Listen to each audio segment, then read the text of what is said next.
I'm loading these up. I'm keeping them simple. So what's up? What's up? What's up? Michael Gavin, the Mind Mechanic. Tuesday tune-up time. Tuning up hearts and minds one at a time so your ideas don't die in your hearts, heads, and hard drives. This is your daily jumpstart right now being brought to you Monday through Friday, streaming at 9 a.m. And then I plan to load a few up and then I'll start loading them to podcast and YouTube. So those catching you live, you can watch it on Facebook right here and now, and the replay will be here as soon as it's done. For those after the fact, the next couple of weeks, then they should be coming up every Monday through Friday on YouTube and on your favorite podcast platform. So today, what are we talking about? What's the title? Can you see the title? Are you full of BS? What are your real beliefs? So, oh, I didn't bring it. Well, a lot will be listening. Some will be visually seen. But my mom was telling me a story, and I've got a few stories that can illustrate this point. But she said some videos. See, my brother in high school actually recorded something with a teacher that was really kind of mean and aggressive and rude, and he almost got expelled actually for recording that, but he didn't. But it was a whole thing. Anywho, recently, I guess my mom saw something that was recorded, and this teacher was like berating a child for not putting their mask above the nose. So they're screaming, yelling, getting all mad. I don't know the whole thing. I didn't watch it, but the way she described it was some version of that. And the ultimate thing is why it went so viral is because everything that this lady was doing to this child in regards to wearing a mask, the teacher had it below her nose. So I'm not here. I don't talk. That's a topic I don't like to get a lot into, of politics and religion specifically, but just that with the mask, just for this illustrative example, is that this kid is looking at a lady yelling at him to put his mask above his nose, whilst the lady yelling at him does not have her mask above her nose. And so I had a guy in a program that I was running. It's almost been a couple of years now. I got to check in again. I think it was 3 or 4 months ago I had checked in. So it was going on maybe a year and a half, I think. And he was in my group call. And he had said something, I had said something, and I said, but do you do that? Now, what I didn't know is that simple, do you do that, sparked something in him that essentially sent him off to go talk to his daughter. Because what I had found out later is that he had been on chewing tobacco for, I think, 35 years, and tried Chantix, tried all these things to stop for small periods of time. Usually it didn't sound like more than a few days, maybe a few weeks, but always came back and started doing it again. And he had wanted his daughter to stop smoking hookah. Now, I believe she was in maybe high school, maybe a little older than that, maybe 17, 18, 19 years old, but he wanted her to stop smoking hookah. Now, how many of you have kids, or you're a coach or whatever, and you're wanting to inspire, to encourage, to motivate somebody to do something, right? And you're telling them, oh, you should do this and you should do that, or whatever, all these shoulds that someone, now I could have a whole thing about the shoulds, but in and of itself, you're just wanting to inspire someone, right? Now there's something in the background here that ties into this as well. But what happened is he went and talked to his daughter, and his daughter said, yeah, Dad, you're full of BS, right? You're full of it. Everything you're telling me to do, you don't even do yourself. And I think that we are living in a world where there is so much more awareness by people, but people don't have the conversations, people don't have the dialogues, or people don't have the humility to look at themselves versus pointing the finger at everyone else.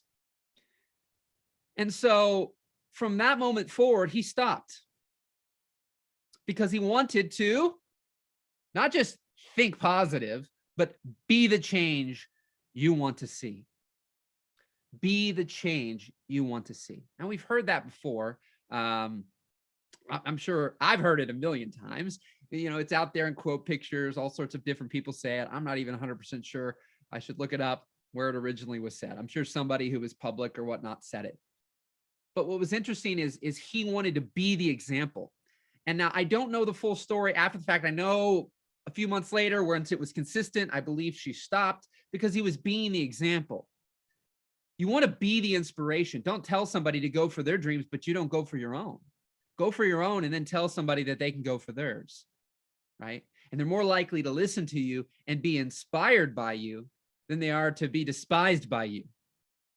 And so it's really, really fascinating to me. I had another guy came back the last two today and yesterday. I brought up the same person, Steve Hardison.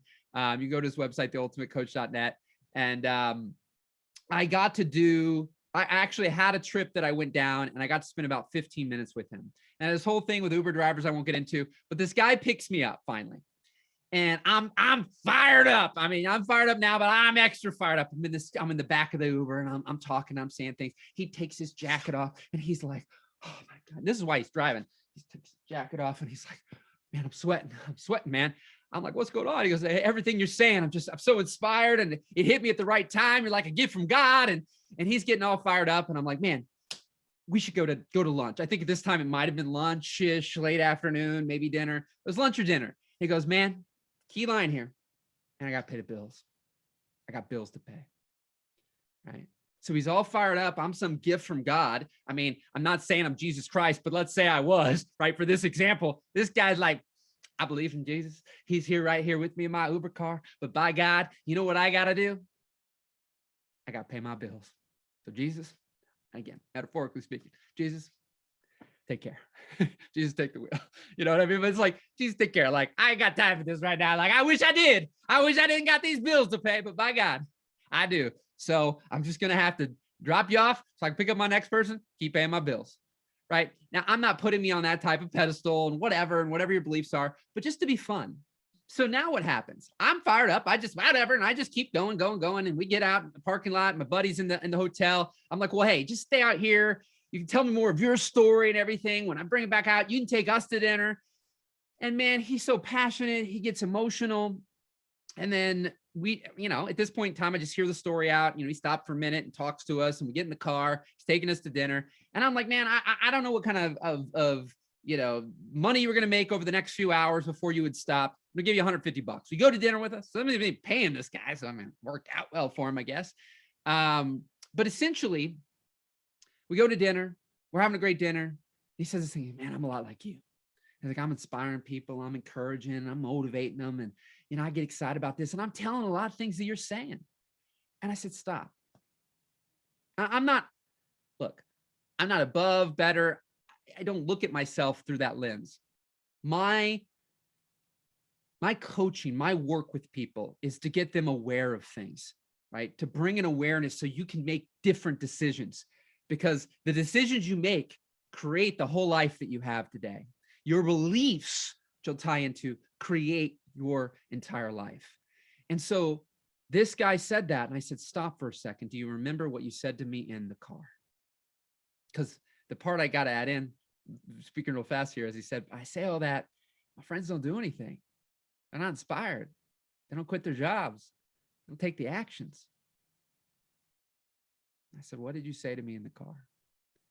And you can see he's kind of dropped for a minute. It's like, I got to pay my bills. Like, yeah. See, why you telling your friends and inspiring and go for this? You may have these dreams inside. You may have these beliefs that you see potential in someone. You see that they could do something, but are you seeing it in them? Or is it easier to see something in someone else than it is to see in yourself? So all these things you're saying to other people, all these things you're believing about other people, do you believe that about you? Do you believe you have potential? Do you believe that you could do incredible things, right? And then are you taking one step at a time to do it? One day at a time, inch by inch, it's ascension, yard by yard, it's hard, right? I love all these cliches.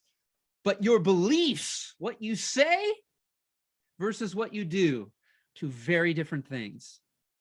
So you say, well, I believe it's possible. I believe I could do it. Yeah, but are your actions matching up to your beliefs? Because your real beliefs are typically where your actions are.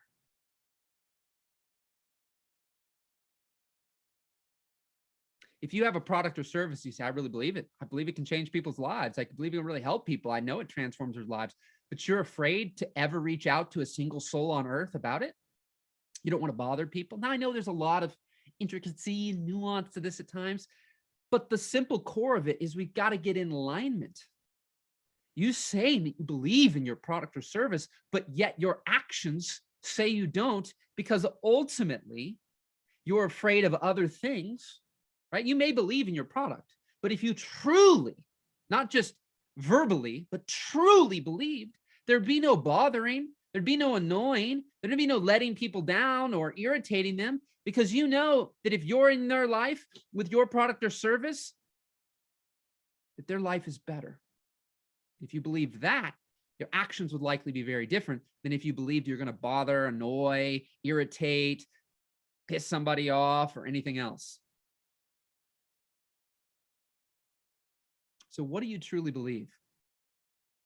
Are you full of BS? Right? And what actions can you take? You know, my goal of being on here, sometimes I've learned people hear one thing, boom, it catalyzes them, it jumpstarts them, and they're into a different motion, different actions, different momentum. And that changes the entire trajectory of their life. But also, are you afraid of that? I've had people say, I'm afraid that you're going to disrupt my life. Well, that depends. If you don't like what you got, maybe that's a good thing. If you love what you got, then maybe you need to let go of what you're wishing for. I don't care. I always tell people, I don't care what you want to do, but I care what you want to do. I don't care what anybody does. Be a good person, hurt people. There's some things like that, but I'm not going to go around pushing that on everybody. Like, I just be the example, be the change. But I care what's in your heart. It's in your head, right? What's inside of you that's itching to get out and write and draw and speak and create videos and really do it not just for others, but first for yourself so you can have fun. I'm here to be a catalyst, here to be a jump starter, here to tune up hearts and minds one at a time so your ideas don't die in your hearts, heads, and hard drives.